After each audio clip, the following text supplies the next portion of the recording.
एक गांव में एक सासू माँ और उसकी बहू रहती थी। सासू माँ बड़ी ही श्रद्धावान थी। हर दिन नियम पूर्वक ठाकुर जी की सेवा करती, जैसे कोई अपनी संतान की देखभाल करता हो।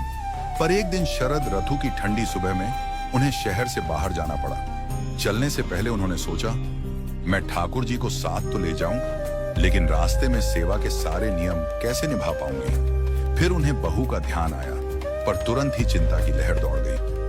उसे क्या पता ठाकुर जी की सेवा कैसे करनी है। उन्होंने बहू को बुलाया और कहा, बहू, अब ठाकुर जी की सेवा का सौभाग्य तुम्हें सौंप रही हूं। फिर सासू माँ ने हर एक बात विस्तार से समझाई। सुबह 3 बार घंटी बजाकर ठाकुर जी को जगाना, फिर गर्म जल से स्नान कराना, सुंदर वस्त्र पहनाना, चंदन का तिलक, फूलों की माला और गजरा लगाकर श्रृंगार करना, और फिर ठाकुर जी को दर्पण दिखाना।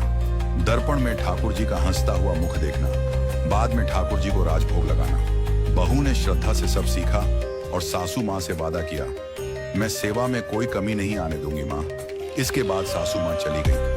अब बहू ने वैसा ही करना शुरू किया जैसा बताया गया था। सुबह घंटी बजाई, ठाकुर जी को उठाया, स्नान कराया, कपड़े पहनाए, श्रृंगार किया और फिर दर्पण सामने रखा। लेकिन दर्पण में ठाकुर जी का चेहरा वैसा ही था, मुस्कान कहीं नहीं थी। बहू का दिल धड़कने लगा, मुझसे कहीं कोई गलती तो नहीं हो गई। उसने सब दोबारा किया, फिर भी ठाकुर जी नहीं मुस्कुराए। बहू का मन बेचैन था।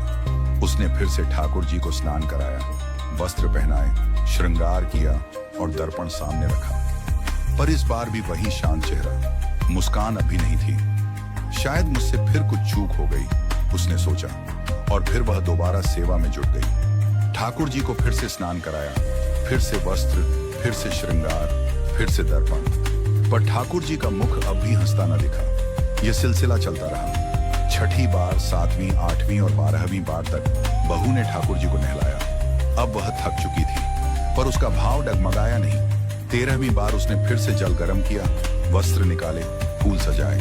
उधर ठाकुर जी ने भी मुस्कुराते हुए मन में सोचा, अगर मैंने अब भी नहीं मुस्कुराया तो यह बहू मुझे पूरा दिन नहलाती रहेगी। बहू ने एक बार फिर सेवा पूरी की, और जब उसने ठाकुर जी को दर्पण दिखाया तो चमत्कार हुआ।